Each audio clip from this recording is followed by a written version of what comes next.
98% of practices out there right now, when that person calls in and they have a question and it's like, how much does this cost? Do you accept this type of insurance?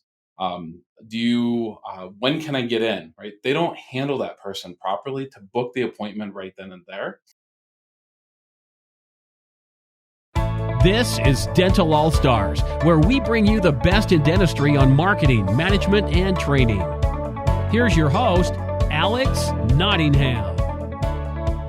Welcome to Dental All Stars. The title of this podcast is The Top 3 Reasons Dental Marketing Fails. Our guest is Patrick Chavoustie. Patrick is a seasoned marketing expert with a passion helping dental practices grow. He is the owner of Omni Premier Marketing Firm and the host of the Dental Brief podcast. Please welcome Patrick. Alex, I'm thrilled to be here. Thanks so much for inviting me on. I really appreciate it. Oh, my pleasure. You're the marketing guru. So tell me, getting right into, well, actually, I like to get right into the questions, but before I do that, actually, I should ask you, tell me about your podcast, the Dental Brief. Yeah, so it's we've been at it a couple of years now. We actually started the podcast with some downtime during COVID. Like, hey, our clients are sitting at home.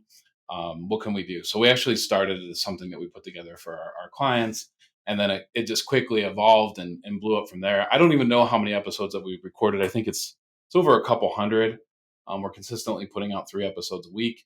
Our goal of our podcast is to give dentists, practice leaders, owners, information that they can use that day, that they can take from our guests who are experts and put into action that day to improve their lives, to improve their practices, to gain more freedom. So that's our goal. That's our number one goal, is more freedom for dentists and practice owners. Well, it's a wonderful activity you do. It's a great podcast, very well done, very polished. And tell me about dental marketing, because you are a marketing expert, you have a marketing company, you Yep. lecture and teach on this subject. Why does most dental marketing fail? So I'm gonna I do this with everybody. And so sorry if you've heard this before, but I'm gonna separate out marketing and advertising as not being one and the same. So marketing, how I define it and how I believe it should be defined, is everything that you do that happens in your practice that potential patients or patients see, right? So it's the way that you answer a phone. I know you guys are experts in this and talk about it on your podcast and on your website. It's the way your lamps look in your practice. It's the way your furniture is. It's literally everything that they see. So anything a potential patient or a patient sees in your practice is marketing. Advertising is part of marketing, right? Because since it's part of everything that people do, you have to understand that advertising is how you get that major marketing in front of potential patients. So advertising is how you get your message out. Marketing is what your overall message is. Does that make sense, Alex? It does. Yeah. So when one thing that I see happen, and this isn't one of those 3 reasons, but a major reason why advertising fails, not marketing, but advertising fails, is because all of those other parts of marketing aren't in order and running effectively and efficiently. So when somebody does hear your message and they do contact your practice, you may not be ready to convert them into a new patient. So I want to do a little switch here, and we'll call it why advertising fails. Marketing always works. Well, it's interesting. When I was doing my MBA program, I took the marketing course and I'm like, oh, great, advertising. I'm going to learn about what advertising is. But marketing is not advertising.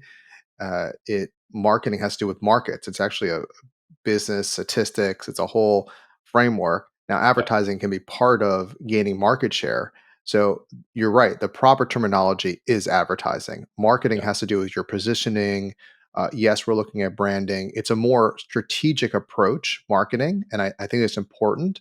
But advertising are the actual tactics you're using, and often, I love this expression that I've heard once, and this is what a lot of dentists do, which is pay and pray. Let's throw money at it and hope Yep. it works. Yep. And that is not a recipe for advertising success? Yep. Yeah, and so if we can, I'll jump into the number one reason why Tell me. advertising fails. The first reason that advertising fails is that you're not ready to handle the inquiries. It's the number one reason, and let me kind of dive deep here. When somebody calls your practice for the first time because they saw a postcard, a website, Facebook, a billboard, it doesn't matter what it is. 98% of practices out there right now, when that person calls in and they have a question and it's like, how much does this cost? Do you accept this type of insurance? When can I get in? Right? They don't handle that person properly to book the appointment right then and there. That's the number one reason. The second part of this equation, as far as converting that call, is following up with that person. If they called and asked some questions today but didn't book an appointment, they probably didn't book because they weren't asked to book an appointment. But if they didn't book an appointment, you need to have a system in place to follow up with that person literally forever until they tell you to stop following up with them. If you look at practices that have been around for a while, if you go into a practice that's a relatively healthy practice that's been around for 20 years, and you say, hey, let's pull a list of all of your patients from 8 to 10 years ago, or from 5 to 10 years ago, who haven't been in your practice in the last 2 years. Most of those practices are going to have very few email addresses. They'll have the patient name, they'll have probably an old landline that's expired, but they won't have an email address. If they had that email address from 5 to 10 years ago, within minutes, they can send out an email to that customer, that patient, and ask them to come back into the practice. So just because you get someone to call you today and they don't book today doesn't mean that that conversion opportunity is over. You have to follow up with people forever. So make sure you're getting information from them and giving them information to build that relationship on that first call. I'm going to give you an example of that. Here's typical practice. How much does it cost to have a tooth pulled? Oh, it's either we give the price over the phone, it's 200 to 500 bucks, whatever the answer is, or we need to examine you. We don't get pricing over the phone. Those are the two general answers. That. How about this answer instead? You know what? We actually have a new patient special. It's $100 off, whether you come in or not. Let me go ahead and email that to you right now. What's your email address? Oh, it's patrick@omnipremier.com. Great. Boom. Now you have the person's email address. Now you're putting a brochure in their hands that is selling your practice and why they should come in there, and maybe why they shouldn't only be considered about the cost, the actual money out of pocket, but the overall cost, and you can follow up with them forever. Right? Really, really simple step. You never know when that patient is going to convert when you follow up with them forever. Well, That's my number one that's reason. education-based marketing. Big Yeah. fans of that. And I love what you said is typically a receptionist or what one thinks and how they should answer the phone is either I give them the price or I don't, or we can manipulate and lie to them. Yeah. I like your approach. Education is always the way to go because now you have a connection, you have an email, you have a way of following up. And I love what you said before. You got to keep following up until they say, leave me alone. And That's right. you do it in a respectful way, but we often don't push far enough because we're afraid of the rejection from the patient or what have you there. Now, one of the techniques we teach in our All Star Phone Skills course is we use a great call process whereby we transition that question. Okay. So if they're asking what the price is, we want to make sure we have a relationship with them. We build rapport. So you're doing it through education based marketing. We can do it by having a conversation. Once we understand Sure. what they need, we then can put the price in context. We can give a range, but we already know them. We know what looking to do. And often they may wonder what the price is. They think their insurance can cover it. It may not if it's cosmetic. And you learn that when you build rapport. Point being, is that if you go in right giving the answer to the question, right, you have been commoditized. And that's what good marketing or good advertising does is you don't want to be a commodity. People need to have their itch scratched to some degree, but if you give them an answer and they know who you are and they commoditize you, you lose. So bringing it Right. back to marketing or advertisement, whatever you want to call it, is you don't want to be a commodity. You want to stand out, and that's what guys like you help companies do, dental offices. Yeah, 100%. I couldn't agree with you more. All right, number 2. Number 2. So, by the way, there's more than 3, but we're Oh, just of gonna o stick with of 3. course. We could spend a whole day, a whole weekend on blunders. Yeah. The second reason that marketing fails, and it's connected to number one is you don't answer your phone. Hmm. That's the number two reason is that you just don't answer your phone. If you right now, hopefully you understand how to get into your Google listing page. If you don't, go to business.google.com and you should be able to get into your listing page or have access to your listing page. And in there, Google will actually tell you how many people are calling your practice from that listing, from your listing. You can go in there and look at it, right? So how many people are looking you up on map search and dialing right from Google. You're going to be shocked at the amount of calls that you miss. So I've seen numbers, Alex. I know you guys know these numbers. I've seen numbers that are as high as 70%. My own dentist, my prior dentist, I should say, it was phone tag. It was as a patient, I call, leave a message. They call me back. They leave a message, and you're just like, this is crazy. We think about it. I think we tend to always think that people act like us and behave like us, which is not true. Most people listening to this podcast, especially dentists that are listening to this podcast, you can make a phone call anytime you want. You can make anytime during the workday. You can find pockets of time where you can pick up the phone and make a personal phone call. For a lot of people, they cannot. For a lot of people, for a lot of moms, for instance, they're calling between noon and 1 o'clock to make that appointment for their kids to come into the practice, or for them, or for their husband, or for their mom, or what have you, because that's when they're on their lunch break. If that's when they can actually do it. They sit on their call, they sit in their car, and they make a call from their cell phone. If you don't pick up that phone, here's what they're going to do. They're going to hang up the phone, and they're going to go to the next one on the list, right? If it's on Google, if it's a paid ad, you're paying Google for that person to call. They're going to hang up, and they're going to go to the next one. They're going to hang up, and they're going to go to the next one. Answer your phones. And if you can't answer that phone, get that person a text right away and call them back within 5 minutes. Right? If you don't answer the phone, they will stop calling. I mean, it's bottom line. That's the number two reasons is people don't pick up the phone. Couldn't agree with you more. Yeah. Yeah. So let me ask you, what do you guys do as far as coaching, as far as personnel and time? Do you recommend going offsite, call center, something like that? They handle phone calls, staggering employees' breaks so that someone's always answering the phone. Alex, what's your solution for that? That's a great question. Ideally, we recommend that people in your office answer the phone if they can, because they're the person that you're going to meet as well live when they come in. You're going to, because the whole goal is to have an incredible patient experience from the marketing and advertising to the phone call to when they come in, the entire experience. And if your people know when it's a call center and they're not trained in a certain way, so I definitely recommend you make the investment in the personnel up front. Look, I've interviewed extreme makeover doctors. They'll often say, one doc I was interviewing in Atlanta, he said, the person up front gets paid the least, but she makes me the most amount of money Yeah. answering that phone. So you got to make those investments in the personnel. And part of why they're not answering the phone is A, you may be understaffed. It's not a priority to you.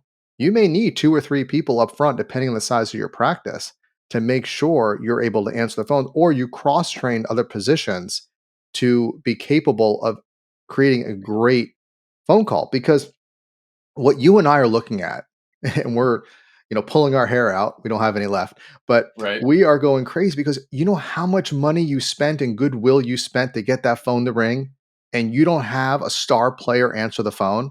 It's like a softball, and that's where the money's going. And you put somebody who's not trained.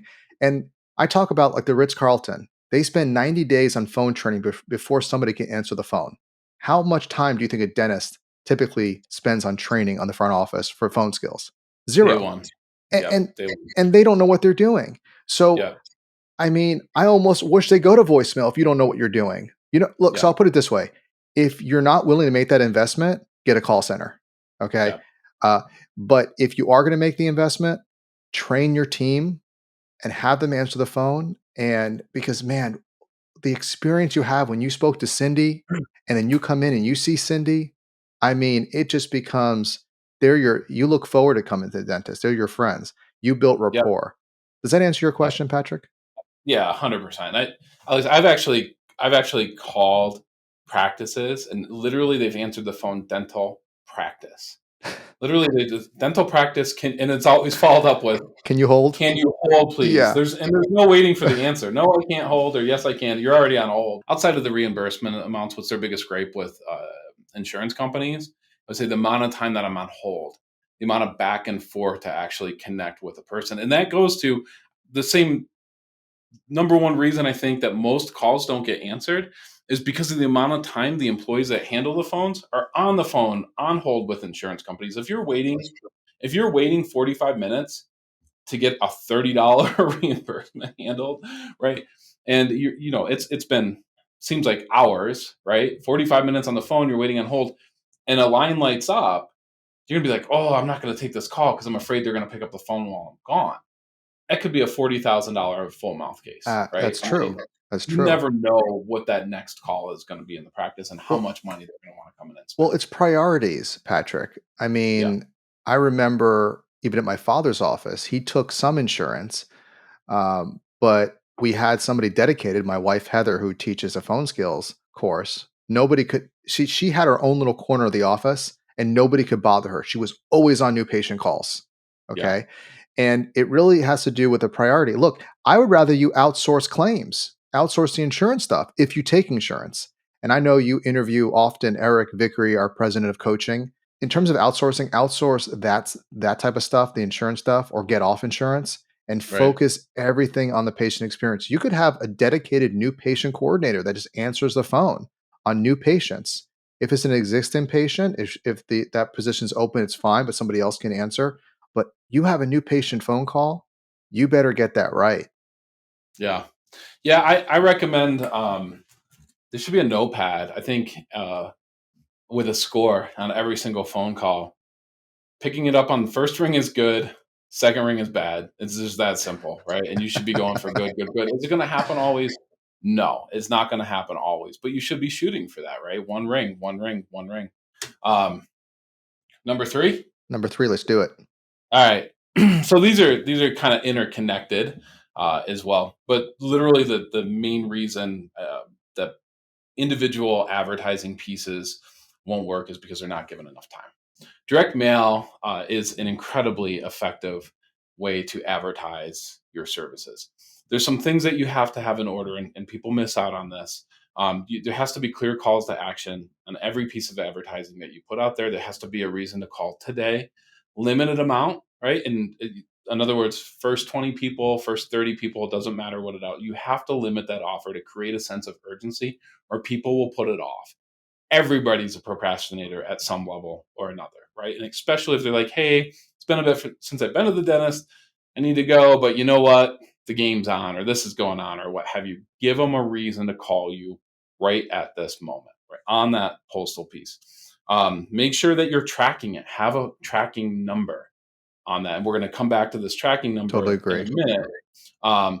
But it's actually the amount of reach. You have to get your brand in front of somebody 5 or 6 times, and that includes direct mail. So if you have a budget of, let's just say, $50,000 in a year, which would be a huge budget for direct mail, right? But I'm just doing this to make the math easy for me. Don't drop that in 2 months. Don't do two huge blasts of $25,000 each. Do 5 blasts of 10,000 to the same people 5 times, right? The first time is going to be a low response. The fifth time is going to be a lower response. Your best response is going to be 3 and 4, right? You've gotten that piece in front of people enough times so they recognize you are. They've seen you a few times. They're subconsciously more comfortable with you, and they're probably ready to book. Remember that if I get a mailer, for most people, if they get a mailer today, they're not in the market right now. They don't need to make a decision today. Maybe they just went to the dentist, right? Maybe they've got other things going on. 3, 4 months from now, if you've dropped on them 2 or 3 times, you've got a better chance of catching them when they're actually needing or considering your services. Don't drop unless you can do minimum of 5 pieces on the same targeted person. Make sure your messaging matches. I had someone on my podcast, oh gosh, probably 6 weeks ago. She has a practice down by Tampa. It's a startup practice, and she's really into dog rescues. This is really her thing, right? She just loves it. And if you're rescuing or if you're fostering a dog, I think it's any pet for that matter, but I remember a dog, she'll give you 20% off in her practice. So if you're fostering a dog, you come in 20% off. The local news picked this up, and I think it was like through one of the kennels, or one of the, I think we called them, I called them a pound when I was a kid. Picked this up, got it to the local news, and she got some awesome PR off of it. You can actually take and pull a list of people who have donated to animal related charities in the last year. You can pull that marketing list within 10 miles of the practice. Put her couple of pictures of dogs on that mailer, right? With the offer, we give 20% off for people that are rescuing animals, or we donate XYZ to whatever animal charity that it is. What do you think her response rate would be on that? Through the roof, right? Wow. Because it's her message, it's what she stands for, it's kind of her why, right? To an audience that's their why, the connection is going to be there, right? The people are going to connect with that and they're going to love it. So think of ways that you can personally connect with your audience, and how can you get a list? And there's places to do that. How can you get a list that matches that messaging, gets it out to them? I love marketing to, I think it's great for dentists to market to nurses, physicians, physician assistants, that whole group. They take care of their teeth. They have financial, they have the wherewithal to pay, and they accept treatment, right? They trust you, and they believe you as a fellow healthcare provider. Pull a list of dentists, or I'm sorry, of physicians, and market directly to them with a message that makes sense for them. We understand you're a busy physician. We understand you're a busy nurse. We have hours to accommodate you. We can do this to accommodate you. They're going to see that it's going to instantly match them, and they're going to call. Follow up on that. Another reason why you need to do call tracking is sometimes it takes several months to realize that significant return on investment. You can do a mail piece, or you can do a Google campaign. It doesn't matter what tactic you're using to get your message in front of people. Maybe you just have people coming in for cleanings and cleanings and cleanings, and then all of a sudden, boom, you have a $50,000 case. You need to attach that to that cost and that ROI. Sometimes it can take a long time. Sometimes it can be 4, 5, 6, 7 months before that big case comes in, and then you go, holy, this is working. I need to invest more money in that. I love it. Yeah, I'm a big fan of call tracking, call recording, so that you can not only see where your marketing is performing, but as well as you have a chance to grade your calls and Yeah. see how you perform. We have our great call process, and we use that as a metric to see, was the call successful. And Patrick, to your point, one of the points on the evaluation is about how long you've been on hold for. So it's a really Yep. good point. So that tells us if the marketing's working, tracking, and tell me a little bit about reviews and referrals. Mm. So reviews, I would. It's it's so important, right? And I'm glad that you asked about that. Um, Google reviews is one of the coolest things on the planet if you start to make it work for yourself. Google reviews can create a feedback loop. What I mean by this is, the more Google reviews that you have, the more Google is going to put your profile in front of potential patients when they're doing searches online. When they're actually doing searches, I need a dentist, right? Where's the closest dentist? The more reviews and the more 5-star reviews that you have, the more Google's going to put your listing in front of them. The more they do that, the more new patients that you're going to get, the more new reviews you're going to get, and on and on and on it goes. If you're not actively pursuing new reviews on your practice, you're going to get left behind. You're going to end up having to spend way more money on advertising in the future to make up for those new patients that you're going to lose to competitors who are dialed into having a great plan in place to increase the amount of reviews they're getting each month. Does that make sense? Totally. A And that's lot of a different ways you go no, I was ahead. just saying Google, I mean, reviews is the a way to go, especially for local businesses. I mean, you want a lot of them and you would like to get those numbers up, and you're absolutely right. I mean, whenever you look and think about it, a local business, you look at the reviews and hands down. Yeah. The number one reason why people work with my company, and the number one reason why they don't work with my company, is because we tell it how it is. And one of the Sure. things that I'll say, it's kind of a smart aleck type of thing to say, but it is really true when I say, hey, you got to work in getting reviews.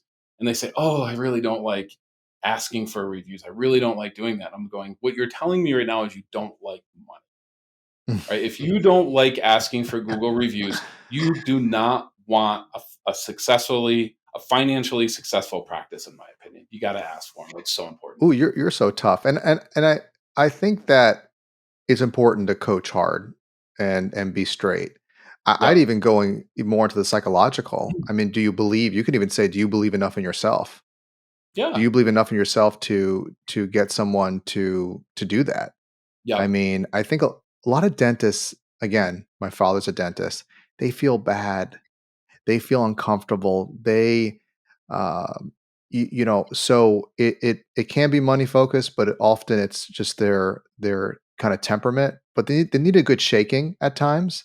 Yeah. That this is important to do. And we did speaking of reviews and referrals. We did an episode, and I'll link it in the show notes as well as a lot of some of the resources you talked about, where Larry Gazzardo, our head instructor, talked about asking for referrals. Right? Yep. Patients, believe it or not, they're expecting you to ask for the referral and they're expecting you to ask for a review, but you have Yep. to ask. And I think if you can change the psychology where they see that they're non threatening, because dentists think that patients are threatening, oh, I don't want to impose on them. No, you're making them, they would love to a way to express themselves on the review, to refer Yes. to you. So Yep. getting comfortable with that idea that they want to do that and you're creating a vehicle for it. And guess what? You can enjoy what you do and make more money. Never hurt. Well, Patrick, I really appreciate you coming on the show. And I'm just going to put this in the show notes as well. For those interested in learning more about Patrick, there are two ways. Obviously, the Dental Brief, great podcast, lots of wonderful content. He has All Star on frequently, which we appreciate it. And we also he has a free strategy session, and you can go to omnipremier.com/dental-marketing to sign up for that. And I'll put that in the show notes as well. Patrick, thank you again for coming on the podcast. And for those that are listening, because you're listening or you're watching, is follow us on Apple Podcasts and Spotify. If you get a chance, click that follow button because that helps us get in front of more of you. You get the episodes right when they get launched, and all your dental buddies get a chance to see this content and you can share it with them. Until next time, go out there and be an all-star.